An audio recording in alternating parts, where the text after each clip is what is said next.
বরণ করে নেব।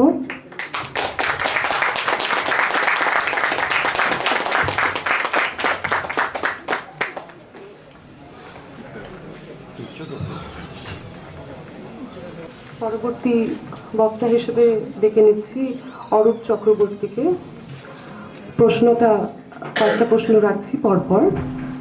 প্রথমত, খুব গুরুত্বপূর্ণ যে উগ্র হিন্দুত্ববাদকে ঠেকাবার একমাত্র পথ কি নরম হিন্দুত্ব?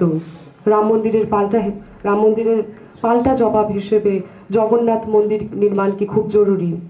মুখে বলবো ধর্ম নিরপেক্ষ, অথচ সরকারি অর্থ ব্যয় করে কিংবা ধর্মীয় গোষ্ঠীকে হাত করার জন্য ইমাম ভাতা চালু করব, যেখানে সরকার নিজেই বলছে তার ভারে মা ভবানী। এই ধরনের তথাকথিত ধর্মনিরপেক্ষতা কি ভাবের ঘরে চুরি নয়? এই প্রশ্নগুলোকে যদি আপনি অ্যাড্রেস করেন। Stage is yours.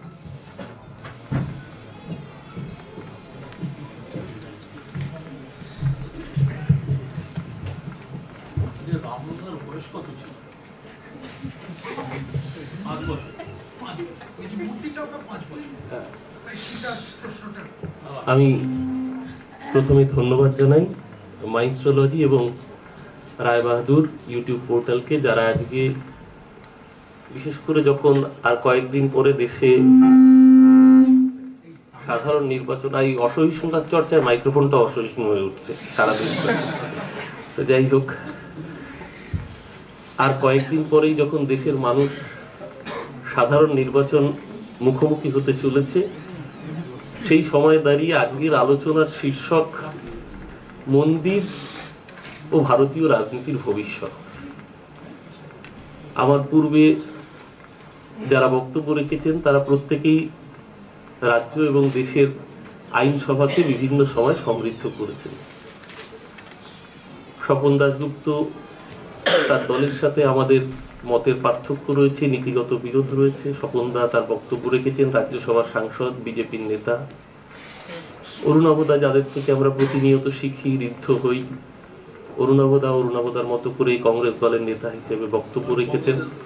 নেতা, আচ্ছা ঠিক আছে, অরুণাভদা আইনজীবী, অরুণাভদা এসবের ঊর্ধ্বে, অরুণাভদা আইনজীবী হিসেবে বক্তব্য রেখেছেন। এবং অবশ্যই এই মুহূর্তে এই মঞ্চে, এই অডিটোরিয়ামে যার ফ্যান ফলোয়ার এই মুহূর্তে বেশি আছে, জানি আমরা সভাপতি সেলিমদা রয়েছেন, আর তার বক্তব্য আমরা শুনবো। কিন্তু আমি যখন স্বপনদার বক্তব্য শুনছিলাম, আমি যে কয়েকটি পয়েন্ট নোট করবার চেষ্টা করলাম। স্বপনদা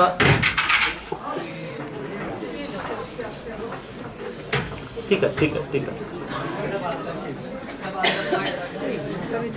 ওই চেয়ারটার অবস্থা ভারতবর্ষের সংবিধানের মতো, ক্রমাগত আঘাত খেতে খেতে খেতে খেতে এই জায়গায় চলে যাচ্ছে। তো স্বপনদা বলছিলেন ভারতবর্ষের পরিচয় হচ্ছে রাম। তো ভারতবর্ষের পরিচয়, ভারতবর্ষের সংবিধান, রাম আমাদের, যারা ধর্মে বিশ্বাস করি, রাম আমাদের হৃদয়ের দেবতা। আমরা আমার বাড়ির যে ঠাকুর ঘর আছে সেখানে ঠাকুরকে পুজো করব, মন্দিরে গিয়ে দেবতাকে অঞ্জলি দেব। তো ভারতবর্ষের পরিচয়, আমি জানি ভারতবর্ষ বৈচিত্র্যের মধ্যে ঐক্যকে চিরকাল প্রতিফলিত করে এসেছে। তো সেই ভারতবর্ষের এই ওয়ান ডাইমেনশনাল চরিত্র কি করে তারা আঁকতে চাইছেন, আচ্ছা এটাই স্বাভাবিক। কারণ এই বাংলার বুক থেকেই তো এক সময়ে লেখা হয়েছিল, যখনই জনতা চায় বস্ত্র খাদ্য, সীমান্তে বেজে ওঠে যুদ্ধের বার্তা। তো যুদ্ধ অনেক রকমের হয়। 2019-এ একটা যুদ্ধ হয়েছে, যেই যুদ্ধকে আমরা দেখেছি কাঁটাতারের ওপারের যুদ্ধ বলে অভিহিত হতে আমাদের দেশের সেনা জওয়ানরা যখন রক্তাক্ত হলেন। পরবর্তীকালে আমরা কাশ্মীরের লেফটেন্যান্ট গভর্নর সত্যপাল মালিককে বলতে শুনেছিলাম যে ইন্টেলিজেন্স তার কাছে বার্তা থাকার পরও কেন আমাদের দেশের সেনা জওয়ানদের হেলিকপ্টার না দিয়ে রাস্তা দিয়ে নিয়ে আসা হয়েছিল। এবং পরবর্তীকালে দেখেছিলাম পুলওয়ামার সেনা জওয়ানদের মাটি রক্তে আমাদের দেশের মাটি ভিজে গিয়েছিল। রাজনৈতিক ডিভিডেন্ড আমাদের দেশের প্রধানমন্ত্রী পূরণের জন্য লোকসভা নির্বাচনের আগে বক্তৃতা দিয়েছিলেন, সেনা জওয়ানদের মৃত্যুর বিনিময়ে তাকে ভোট দিই। ভোট যেরকম রাষ্ট্রের বেড়াজাল যুদ্ধের মাধ্যমে হয়, তেমনি যুদ্ধের বাধ্য ধর্মের বেড়াজালও বাড়ে। আজকে দাঁড়িয়ে রাষ্ট্রের বেড়াজাল এবং ধর্মের বেড়াজাল সেই ধর্মের বেড়াজালের যখন যুদ্ধ নতুন করে তৈরি করার চেষ্টা করা হচ্ছে, আমরা দেখলাম আমরা যারা হিন্দু ধর্মে বিশ্বাস করি, আমরা জানি কোন মন্দির যদি অসম্পূর্ণ হয় সেই মন্দিরে দেবতা অধিষ্ঠান করতে পারেন না, সেই মন্দিরে দেবতার প্রাণ প্রতিষ্ঠা হয় না। আমি শুনলাম রামলালার প্রাণ প্রতিষ্ঠা হলো। আমি জানি না রামলালার তার আগে প্রাণ ছিল না। মানে এই যে রাম মন্দিরের উদ্বোধন হলো সম্ভবত 22 তারিখ, 22শে জানুয়ারির আগে তার মানে ভগবান রামের প্রাণ ছিল না, তার মানে আমরা একটা শুধু পাথরের মূর্তিকেই পুজো করতাম। মানে হিন্দু ধর্মের এত বড় অপমান তো এর আগে বোধহয় অন্য কোনো বিরোধী দলও করেনি যতটা সেদিনকে প্রাণ প্রতিষ্ঠার মাধ্যমে তাহলে করা হলো। সে উত্তর স্বপনদা নিশ্চিতভাবে ভালো করে বলবেন। সঞ্চালিকা যখন বলছিলেন তখন ওই উগ্র হিন্দুত্বের কাউন্টার ন্যারেটিভ কি তাহলে সফট হিন্দুত্ব, এই কথাটা উত্থাপন করলেন। আমার মনে হয় এইটার উত্তর আমাদের দেশের যিনি প্রথম প্রধানমন্ত্রী ছিলেন, আমি কংগ্রেস পার্টি করি না, আমার কংগ্রেসকে ডিফেন্ড করবারও কোনো দায় নেই, কিন্তু আমি একটা ছোট্ট ঘটনা উল্লেখ করি। 3টে চিঠির আদান প্রদান। 2রা March 1951, president of India doctor Rajendra Prasad wrote to Prime Minister Nehru that he had been invited to preside over the opening function of Somnath Temple, and he personally did not see any objection to associating himself with the function. Somnath মন্দিরের উদ্বোধন করার জন্য রাষ্ট্রপতি হিসেবে রাজেন্দ্র প্রসাদকে আমন্ত্রণ জানানো হয়েছে। তার উত্তরে জওহরলাল নেহরু রিপ্লাই করছেন, my dear Rajendra Babu, I confess that I do not like the idea of your associating with yourself with the spectacular opening of the Somnath Temple. This is not merely visiting a temple, which can certainly be done by you or anyone else, but rather participating in a significant function which unfortunately has a number of implications. একজন ধর্মনিরপেক্ষ রাষ্ট্রের রাষ্ট্রপতি হিসেবে একটা বিশিষ্ট ধর্মের, একটা নির্দিষ্ট সম্প্রদায়ের ধর্মের কোনো উদ্বোধনে যাওয়াটা সম্ভবত সমীচীন হয় না। তারপরে রাজেন্দ্র প্রসাদ আবার লিখছেন জওহরলাল নেহরুকে 10ই মার্চ 1951 যে Somnath temple had been built with entirely private subscription, এখানে কোনো সরকারি অর্থ ইনক্লুড হয়নি, তাহলে আমার যেতে অসুবিধে কোথায়? তখন জওহরলাল নেহরু আবার তাকে রিমাইন্ডার দিচ্ছেন, আমি আপনাকে পার্সোনালি বাধা দিতে পারি না, কিন্তু আমার মনে হয় দেশের রাষ্ট্রনায়ক হিসেবে আমাদের এই ধরনের কাজ থেকে বিরত থাকাই শ্রেয়। তো পার্থক্যটা খুব পরিষ্কার। 1951 থেকে জল বয়ে বয়ে বয়ে বয়ে আজকে 2024। কেন 2024-এ একটা মন্দির, যেই মন্দিরের স্ট্রাকচার আমরা সবাই দেখেছি, এই রাম মন্দির আমরা সম্ভবত 2023-ও দেখেছি, বুঝলাম স্বপন দেয়, কলকাতার বুকে একটা পার্ক আছে সন্তোষ মিত্র স্কোয়ার, ওখানে দুর্গাপূজার সময় রাম মন্দির তৈরি হয়েছিল। আবার দুর্গাপূজার পরে মানে মন্দির আদলে মণ্ডপ তৈরি হয়েছিল, আবার তারপর ভেঙে দেওয়া হলো। আমি জানি না, মানে এরকম মুশকিলটা হচ্ছে যে রাম মন্দির 22 তারিখ আপনারা দেখালেন না, ওখানে মন্দিরটা পূর্ণ প্রতিষ্ঠিত হয়নি, কাপড় দিয়ে, মানে যখন জোড়া তাপ্পি মারা। কেন এই জোড়া এবং তাপ্পি? ওই 2024 আমি এটা ওপেন সেশন, আমি ওপেন সেশনে শুনবো। আমি নিশ্চয়ই আমরা সবাই নিরপেক্ষ মানুষ, আমি ওপেন ফোরাম হবে, ওপেন ফোরাম হবে। আমরা সেই জায়গায় এখানে তো আমরা কেউ কোনো ব্যক্তিগত বিরোধের জায়গায় নেই, আমরা প্রত্যেকে নিজের যে মতামতটা, সেই মতামতটা ছাত্রছাত্রীদের সাথে শেয়ার করছি। আমরা নিজেরা সকলেই তো ঠিক নেই, আমাদের নিজের মধ্যে ভুল ভ্রান্তি রয়েছে, নিশ্চয়ই আলাপ আলোচনার মধ্যে সেগুলো ছাত্রছাত্রীরাও ধরিয়ে দেবেন। আমি বলছি কেন 22শে জানুয়ারি, যে মন্দির সমাপ্ত হতে এখনো 1.5 থেকে 2 বছর লাগবে, আর্কিটেক্টরাই বলছেন। তার কারণ ভগবান রামকে নির্বাচনের আগে যদি প্রতিস্থাপিত না করা যায়, তাহলে ইলেকশন ডিভিডেন্ডটা পাওয়া যাবে না। যে কথা ইলেকশনের কথা একটু আগে স্বপন দাশগুপ্ত বলেছেন, সমস্যাটা মূল এখানে। আসলে আরেকটা জায়গা যেটা হচ্ছে, স্বপনদা যেটা বারবার করে বলছিলেন যে এরপর মথুরার কথা, এবং এটা তো স্বপনদা শুধু তাই নয়, RSS বজরং দল বারবার করে একই স্লোগান দিয়েছে, রাম মন্দির তো সির্ফ ঝাঁকি হ্যায়, কাশী মথুরা বাকি হ্যায়।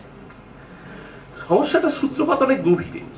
আমি যদি ভুল না করে থাকি, 1991 সালে দেশের পার্লামেন্টে একটা আইন পাস হয়েছে। দেশের পার্লামেন্টের সেই আইন বলছে প্লেস অফ ওয়ারশিপ অ্যাক্ট। সেই আইন বলছে আমাদের দেশের স্বাধীনতার সময় 1947 সালে যে ধর্মস্থানের যে চরিত্র ছিল, সেই চরিত্রের কাঠামোগত মূল বদল করা যাবে না। দেশের পার্লামেন্টে পাশ হওয়া সেই আইনে সেটা নিয়েও তখন বিতর্ক হয়েছিল এবং তখন বলা হয়েছিল যে রাম মন্দিরকে এই আইনের অন্তর্ভুক্তের মধ্যে রাখা যাবে না। এটা নিয়ে অনেক বিতর্ক রয়েছে।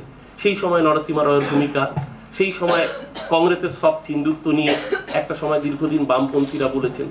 আবার আমরা দেখেছি বামপন্থীদেরও একটা সময় সেই কংগ্রেসের সরকার তার আগে শহীদ মিনার ময়দানে ফেলে দেওয়ার জন্য জ্যোতি ভিপি বাজপেয়ী সেই শহীদ মিনার ময়দানের সেই সমাবেশ, যেখানে একসাথে তিনজন হাতে হাত ধরাধরি করে কংগ্রেস রাজীব গান্ধী সরকারের বিরুদ্ধে কার্যত জিহাদ ঘোষণা করতে, পরবর্তীকালে রাজনীতির ইতিহাসের চাকা গড়াতে গড়াতে যখন বদলায়, তখন সামগ্রিকভাবে দৃষ্টিকোণ বদলের সাথে সাথে এই বদলগুলো রিফ্লেকশনের মাধ্যমে চলে যায়।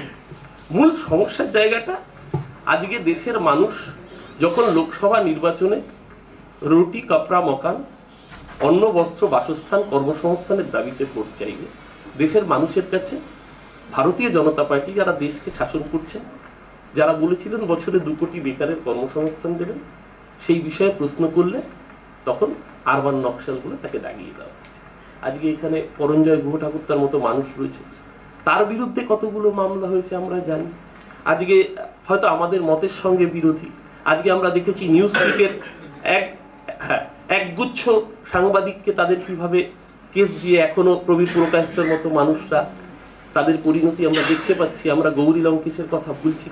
সারা ভারতবর্ষব্যাপী যে অসহিষ্ণুতার চর্চা, সারা ভারতবর্ষের যুব সমাজ যখন প্রশ্ন করছে দেশের অর্থনীতির এই হাল কেন, তখন দেশের মূল যে জায়গাগুলো, সেই জায়গাগুলোর যাতে অ্যাড্রেস না হয় তার জন্য সামনে এগিয়ে দেওয়া হচ্ছে রাম মন্দির ইস্যুকে। এবং রাম মন্দির একটা এমন ইস্যু যেটা পরীক্ষিত ইস্যু, যে ধর্মের ভিত্তিতে যদি এই ন্যারেটিভে ভোটে যাওয়া যায় তাহলে একটাই রাজনৈতিক দলের বেনিফিট হয়।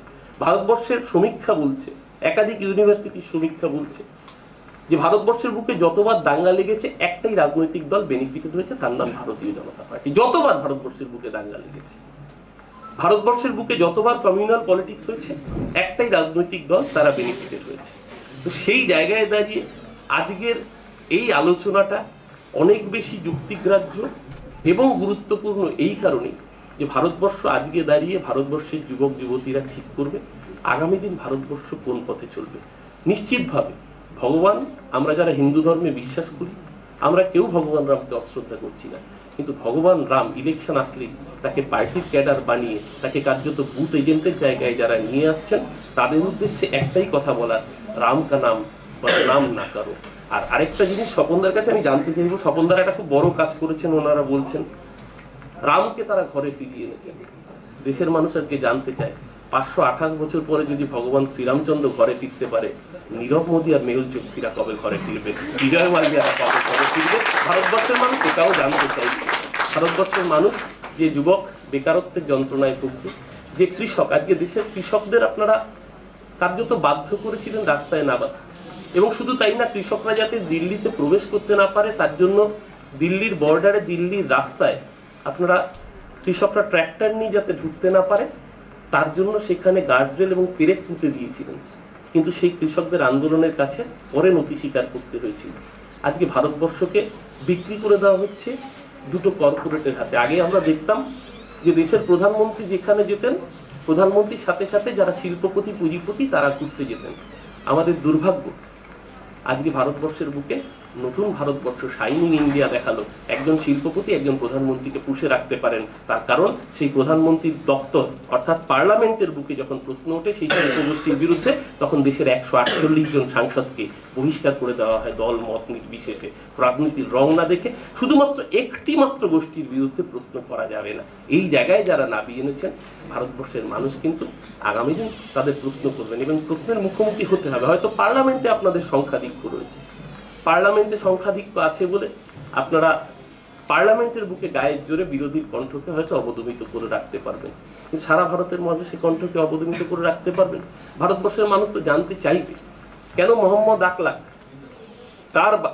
আমার দেশের সংবিধান আমাকে অধিকার দিয়েছে, একজন ছাত্র তার বাড়ির ফ্রিজে কি খাবার থাকবে সেই জন্য তাকে ডেকে এনে পিটিয়ে মেরে ফেলা যায়।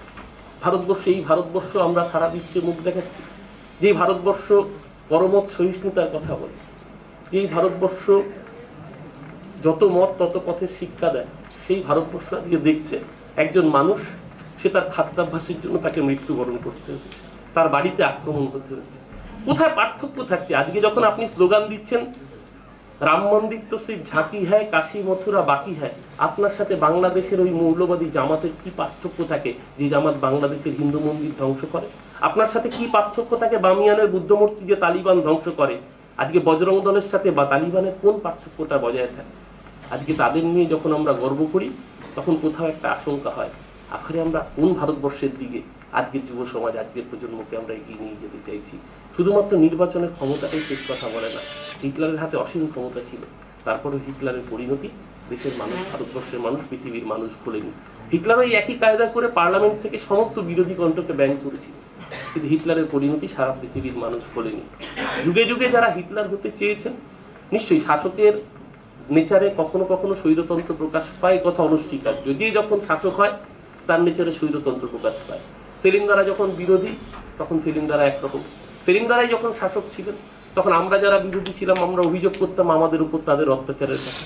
নিশ্চয় শাসকের ভুল ত্রুটি থাকে, কিন্তু যেই জায়গায় আপনারা আজকে ভারতবর্ষকে নিয়ে গিয়েছেন, এইরকম হিংস্র, এইরকম ফ্যাসিস্ট শক্তি একটা সময় এমার্জেন্সি দেখেছে ভারতবর্ষের মানুষ, আজকে বোধহয় অঘোষিত এমার্জেন্সি, সেই ঘোষিত এমার্জেন্সিকেও ছাড়িয়ে নিয়ে গিয়েছে। আজকে যে বিরুদ্ধে কথা বলছে তাকে দেশের প্রধানমন্ত্রী বলছেন নকশাল সে বন্দুক নিয়ে আসুক বা পেন নিয়ে আসুক তার সাথে ইকুয়াল ট্রিটমেন্ট করা হবে আরবান নকশাল হিসেবে। এই ভারতবর্ষের মানুষ চায় কি? আপনার হাতে সংখ্যাধিক্য আছে তাই বলে একটা বিশ্ববিদ্যালয়ের ছাত্রছাত্রীদের দিকে বন্দুক উঁচিয়ে দেশের কেন্দ্রীয় মন্ত্রী বলবেন দেশ কি গদ্দারো কো গলি মারো সালোকো, তাকে পুরস্কৃত করা হবে? একটা দেশের পার্লামেন্ট পুরস্কৃত হচ্ছে মালেগাঁও বিস্ফোরণের অভিযুক্ত সাধ্বী প্রজ্ঞাদের দিয়ে। এনআইএ তদন্ত তখন কোথায় থাকে? কোথায় থাকে যখন উড়িষ্যার কেওনঝড়ের গ্রাহাম স্টুয়ার্ট স্টাইন তার 2 বছরের শিশুপুত্রকে নিয়ে যখন নৃশংসভাবে পুড়িয়ে মারা হয়, সেই হত্যার অন্যতম অভিযুক্ত প্রতাপ ষড়ঙ্গী তাকে কেন্দ্রীয় মন্ত্রিসভার পদ অলঙ্কৃত করান। এই ভারতবর্ষ সেই ভারতবর্ষ হতে পারে না। আমরা সেই ভারতবর্ষের যুব সমাজকে বলতে চাই, শোনো মৌলবাদের নাতি, তুমি যে ধর্মেরই হও, আমি নিরপেক্ষতাবাদী, তুমি আমার বন্ধু নও, তুমি আমার বন্ধু হতে পারো না। এই ভারতবর্ষ কোনোদিনও সাম্প্রদায়িকতাকে প্রশ্রয় দেওয়ার রাজনীতিকে বরদাস্ত করবে না। ভারতবর্ষের শাসকের ভুল থাকতে পারে, ত্রুটি থাকতে পারে, সমালোচনা করবার জায়গা থাকতে পারে, কিন্তু একটা সম্প্রদায়কে একটা সম্প্রদায়ের বিরুদ্ধে বিষিয়ে দিয়ে নৃশংসভাবে আক্রমণের হাতিয়ার যারা বানায় শুধুমাত্র ধর্মের জন্য, তাদের উদ্দেশ্যে আবারও বলতে ইচ্ছে করে রাম কা নাম বদনাম না করো। ভগবান রাম এই অত্যাচার সইবেন না। রাম রাজত্বের কথা বলছেন, আসলে ভারতবর্ষে রাবণ রাজ চলছে। আর রাবণ রাজই বা বলি কি করে? ভারতবর্ষে রামায়ণ রয়েছে কতগুলো, দক্ষিণের রামায়ণের সঙ্গে উত্তরের রামায়ণের মিল। মিথিলায় যেখানে সীতা মায়ের জন্মস্থান, তার বাপের বাড়ি, এই বাপের বাড়ি কথাটাও খুব মানে পেট্রিয়ার্কাল কথা, সেই কথা আমি যেতে চাইছিলাম না, কিন্তু বেরিয়ে গেল, তার জন্য মার্জনা চাইছি। সেই মিথিলায় যখন রামচন্দ্র বিয়ে করে সীতামাকে নিয়ে যান, তখন সীতামার রামচন্দ্র উদ্দেশ্যে মিথিলার লোক গালিগালাজ করেন, কারণ তার ঘরের মেয়েকে নিয়ে যাচ্ছে, এটা তাদের কালচার। তাহলে ভারতবর্ষকে রামচন্দ্রকে গালিগালাজও দিয়েছে। আবার দক্ষিণের রামায়ণ সেটা দেখাচ্ছে রাবণ হচ্ছে বীর শ্রেষ্ঠ, ব্রাহ্মণ শ্রেষ্ঠ। তার মানে ভারতবর্ষ কখনোই ওই ওয়ান ডাইমেনশনাল ছিল না, থাকবে না। ভারতবর্ষের খাদ্যাভ্যাস আলাদা, ভারতবর্ষের পরিধান বেশ আলাদা। আজকে ভারতবর্ষের বুকে একটা অঙ্গরাজ্য বাংলা, পশ্চিম বাংলার মানুষ চিড়ে খায় বলে তাকে ও পোহা খাতায় ও বাংলাদেশি হয়। অমিত শাহ আমাদের বলবেন টার্মাইট, উকুন, আমরা মেনে নেব। এই ভারতবর্ষের মানুষ বাংলায় কথা বললে তাকে বাংলাদেশি বলে তাগিয়ে দেওয়া হবে। আমি জানি না স্বপনদা আপনি প্রতিবাদ করেছেন কিনা।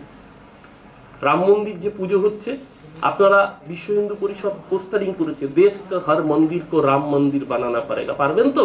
সব মন্দিরকে রাম মন্দির বানালে আমার এখানে কিন্তু তারা মায়ের পুজো মাছ ছাড়া মাংস ছাড়া ভোগ হয় না। পারবেন তো সেই পুজোয় আমিষ ভোগ দিতে? ভারতবর্ষের চেহারা, ভারতবর্ষের আখর, বৈচিত্র্যের মধ্যে ঐক্য, সেটাকে ভাঙতে আসলে जो हमसे टकराएगा वो चूर चूर हो जाएगा। এই ইতিহাসটাকে ভুলে যাবেন না স্বপনদা। ভালো থাকবেন সবাই, শুভ।